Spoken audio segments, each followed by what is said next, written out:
अस्सलाम वालेकुम dear viewers, कैसे हैं आप लोग। It's professor Mohammad Afsal. आप लोग देख रहे हैं मेरा YouTube channel. Welcome to all of you here on my channel. तो व्यूअर्स, आज हम जिस टॉपिक पे बात करने जा रहे हैं वो अदर देन लेक्चर्स है। लेक्चर्स तो चलो चलते ही रहते हैं, लेकिन you need some sort of motivation. तो बहुत सारे जो स्टूडेंट्स होते हैं, बड़े अच्छे अच्छे मार्क्स लेने वाले, बड़ा अच्छा पढ़ने वाले, बड़े कॉन्शियस बच्चे, तो वो जो होते हैं सम टाइम्स जो होता है बड़े डिप्रेस्ड फील करते हैं। तो उसके हवाले से हम आज बात करने जा रहे हैं। बड़ी ज़बरदस्त वीडियो है, आपने इस वीडियो को स्किप नहीं करना, आपने ये सारी देखनी है, स्पेशली फॉर द स्टूडेंट्स। तो लेकिन कोई भी डिस्कशन करने से पहले आपको पता है मैं क्या कहूँगा। सबसे पहले आप सब्सक्राइब करें जो फर्स्ट टाइम देख रहे हैं, उसके साथ बेल आइकन प्रेस करें, उसके बाद ऑल नोटिफिकेशन के ऊपर आप क्लिक कर दें। तो व्यूवर, चलते हैं हम अपनी मेन बात की तरफ। अराउंड द ईयर्स, इतने साल पढ़ाने के बाद मैंने एक चीज़ देखी है, बहुत मतलब टॉपर स्टूडेंट्स को भी पढ़ाया और मीडियोकर्स को भी पढ़ाया। देखें, हर स्टूडेंट के अंदर अपनी एक स्पेसिफिक एबिलिटी होती है। आज की जो बात है मैं करने जा रहा हूँ उन बच्चों के हवाले से जो मतलब बहुत ज़्यादा कॉन्शियस होते हैं।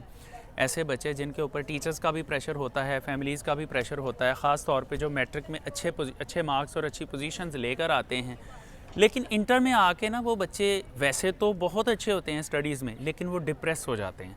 अब डिप्रेशन की वजह से वो जो बच्चे होते हैं वो अच्छा स्कोर नहीं कर पाते। लेकिन बच्चे, मेरी इस वीडियो से होपफुली आपकी काफ़ी हेल्प हो जाएगी, आप उस डिप्रेशन से बाहर आ जाएंगे। देखें, डिप्रेशन क्या होती है आपको। देखिए, आप एक लेवल पे टॉप करके आए होते हैं, बड़े अच्छे मार्क्स लेके आए होते हैं। जब आप मार्क्स लेते हैं ना, तो आप नज़रों में आ जाते हैं, पेरेंट्स की नज़रों में आते हैं, पेरेंट्स कॉन्शियस हो जाते हैं।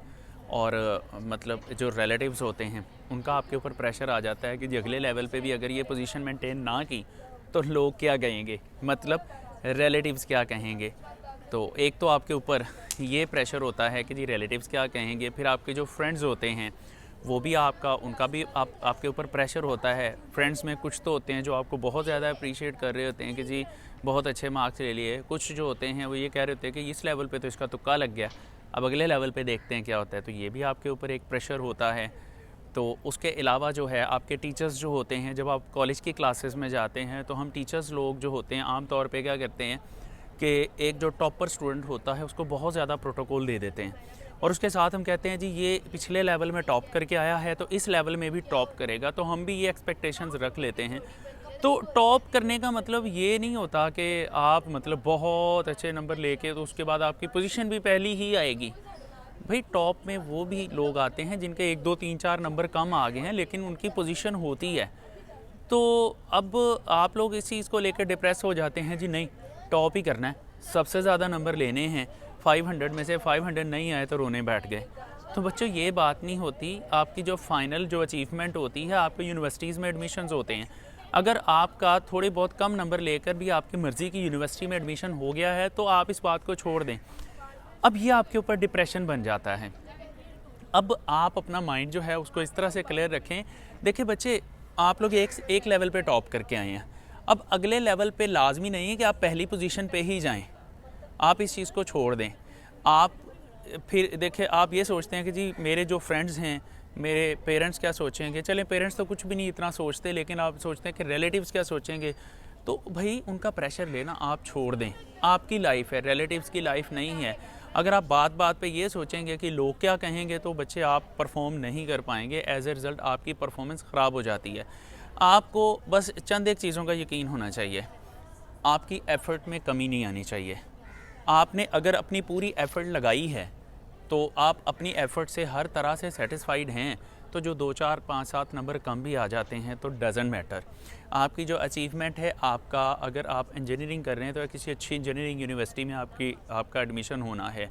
अगर आप मेडिकल कर रहे हैं तो आपकी जो अचीवमेंट है वो टॉप करना नहीं है। आपकी जो अचीवमेंट है, आपका वो मेडिकल कॉलेज या मेडिकल यूनिवर्सिटी में एडमिशन है ओपन मेरिट पे। इसी तरह से अगर कोई सॉफ्टवेयर इंजीनियरिंग में जाना चाहता है या जो भी आपका लाइफ में एम्बिशन है, अगर आप उसको अचीव कर जाते हैं तो ये आपके लिए सबसे बड़ी अचीवमेंट है। टॉप करना आपकी जो अचीवमेंट नहीं है। तो अब ये जो आप प्रेशर लेते हैं कि जी मेरे टीचर सोच रहे हैं, अब कॉलेज में एक बच्चा जिसके मैट्रिक में मार्क्स अच्छे आए होते हैं पूरे कॉलेज की नज़रों में होता है, और डेफिनेटली होता है। अब पूरे कॉलेज में 2 साल तक सारे लोग यही सोचते रहते हैं जी ये बच्चा पोजीशन लेगा, ये फिर आगे भी पोजीशन लेगा। तो लेकिन समटाइम्स होता है कि आपके 2 4 5 7 नंबर कम आ जाते हैं तो आप डिप्रेस हो जाते हैं। आप कहते हैं जी नहीं मैं टॉप क्यों नहीं कर पाया। फिर लोग जो ताने मारने वाले भी नहीं छोड़ते, समटाइम्स फ्रेंड्स और समटाइम टीचर ही कह देते बड़ा टॉपर बना फिरता था, देखा इस लेवल पे इसका बेड़ा गर्क हो गया वगैरह वगैरह। लेट देम से, उनको कहने दें भाई आपका जो टारगेट है वो टॉप करना नहीं था, आपका टारगेट अपने एम्बिशन को पूरा करना था। अगर आप after the end of 2 years आप अपने एम्बिशन को गेन कर चुके हुए हैं, आप अपनी मर्ज़ी की जगह पे एडमिशन ले चुके हुए हैं, तो टॉप करना मैटर नहीं करता। आपकी लाइफ है, आपने ही उसमें सक्सेसफुल होना है। बाकी वो जो इकबाल का शेर है बड़ा ज़बरदस्त कि तुम दिए बाद मुखालिफ से ना घबराए वो काब, ये तो चलती है तुझे ऊंचा उड़ाने के लिए। तो ये जो आपकी लाइफ में नेगेटिविटी होती है ना, ये इनफैक्ट आपको एक्सेल करने के लिए होती है। जो लोग आपके बारे में नेगेटिव बातें करते हैं एक स्टेज पे, आप जब काम करके दिखा देते हैं अगली स्टेज पे वो फिर सोच रहे होते हैं कि इससे ये काम नहीं होना, ये डिग्री नहीं होनी, आप वो भी करके दिखा देते हैं। फिर उसके बाद जो होता है वो फिर ऐसे लोग बात करना ही छोड़ देते हैं कि ये तो हर काम कर लेता है तो इसके बारे में बात नहीं करनी। तो ये जो चीज़ें होती हैं ना बच्चे, आप ये देखें कि आपकी एफ़र्ट में कमी नहीं आनी चाहिए। अगर किसी जगह पे पर्टिकुलरली आपके मार्क्स कम आ भी गए हैं, मतलब इंटर पार्ट 1 में लेट्स सपोज अल्लाह ना करे आपके नंबर कम आ जाते हैं, तो डिप्रेस होने की क्या बात है बच्चे। अपनी पुरानी चीज़ों को रिवाइव करें।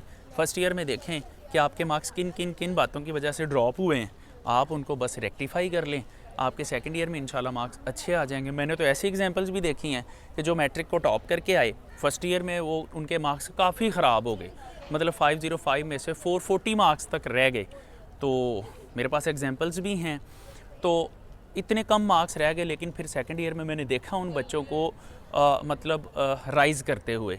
और मेरा जब इंटरेक्शन हुआ उन बच्चों के साथ तो वो बच्चे बहुत डिप्रेस्ड थे कि जी हम फर्स्ट ईयर में कोलैप्स हो गए, हमारे टीचर्स की जो हमारे साथ एक्सपेक्टेशंस थी, पेरेंट्स की थी, फ्रेंड्स की थी, तो हम तो कहीं मुंह दिखाने के काबिल नहीं रहे। भाई ऐसा क्यों है? देन मैंने उनसे कहा कि भाई I still believe in you, मुझे अभी भी आपके ऊपर यकीन है, आप कम बैक करोगे, यू विल राइज़ अगेन। आप यकीन करिए, एक सेंटेंस जो है वो बच्चे को पता नहीं कहाँ से कहाँ ले जाता है। और मैंने उन स्टूडेंट्स को बाउंस बैक करते हुए देखा है और पहली अटैम्प्ट में MBBS करते हुए देखा है। मेरे पास ऐसी एग्जांपल्स हैं। तो किसी एक पर्टिकुलर लेवल पे अगर आपके मार्क्स कम हो जाते तो इनको लेकर आप लोगों को बहुत ज़्यादा डिप्रेस होने की ज़रूरत नहीं है। इसको अना का मसला नहीं बनाएं। बाकी ये है कि ये लाइफ है, इसमें ये तो सिर्फ एक मार्क्स कम होने की बात है। इसमें तो लाइफ में तो बहुत कुछ होता है जो हमें फेस करना पड़ता है। तो इतनी छोटी सी बात को लेकर डिप्रेस होने की ज़रूरत नहीं है। अगर किसी जगह पे आप मतलब पीछे रह भी गए हैं तो कोई बात नहीं, थोड़ा और पीछे जाएं, अपनी गलतियां देखें और सेकंड ईयर में आके आप सोच लें कि अब मैंने वो गलतियां नहीं करनी। और यही लाइफ का रूल है। देखें, लंबा जंप करने के लिए हमें स्टेप बैक लेना पड़ता है। एक स्टेप बैक लेते हैं फिर हम एक लंबी छलांग लगा पाते हैं। तो बस आप ये समझ लें कि अगर किसी लेवल पे आपके मार्क्स कम आए हैं तो आपने बस स्टेप बैक ले लिया हुआ है एक अच्छा जंप करने के लिए। तो आप लोग इन चीज़ों को लेकर डिप्रेस ना हों। रादर अगर एक पर्टिकुलर लेवल पे परफॉर्म नहीं कर पाए तो आपने ये सोच लेना है कि आपने अब अगले लेवल पे क्या करना है और लोगों को रिटेलिएट करना है। और वही बात कि आपकी एफ़र्ट में कमी नहीं आनी चाहिए, आपके प्लानिंग्स में कमी नहीं आनी चाहिए, आपकी डेडिकेशन में कमी नहीं आनी चाहिए। और कुछ फ़ैसले फिर अल्लाह की ज़ात भी करती है। तो जो फ़ैसला अल्लाह की ज़ात ने कर लिया आप उसको चेंज नहीं कर सकते। हाँ, ये भी नहीं आप सोचें कि जी आपने तो हर तरह से किया था, प्लान भी किया था, पढ़ा भी, मेहनत भी की, तो लेकिन आपको वो रिवार्ड नहीं मिला। तो बच्चे, हो सकता है अल्लाह ने इससे अच्छा रिवार्ड आपके लिए रखा हो। तो इस एक जगह पे थोड़ा सा कोलैप्स होने की वजह से डिप्रेस ना हो। बस अच्छे तरीके से चीज़ों को प्लान करें और अपने आप को एक्सेल करें। मैं फिर वही फिक्रा कहूँगा जो मैं हमेशा कहता हूँ कि जिन बच्चों के जो समझते हैं उनके मार्क्स कम आए हैं, I still believe in you, मुझे अभी भी आपकी सलाहियतों में यकीन है। इंशाल्लाह यू विल राइज़ अगेन। अभी सेकंड ईयर पूरा साल पड़ा हुआ है। मैंने पिछली वीडियो में भी कहा था कि ये तो 505 नंबर्स में से रिज़ल्ट था, 595 मार्क्स आपके हाथ में। और जो बच्चे 450 प्लस हैं वो अभी भी MBBS की गेम में हैं। अभी MD कैट भी पड़ा हुआ है तो उसमें बड़ा कुछ होगा। तो डोंट लूज़ होप्स, अपने आप को रिवाइव करें और कॉन्फिडेंस गेन करें। You will rise again. बाकी मेरी दुआएं आपके साथ हैं। अपना ख्याल रखिएगा। Thank you very much. अल्लाह हाफ़िज़।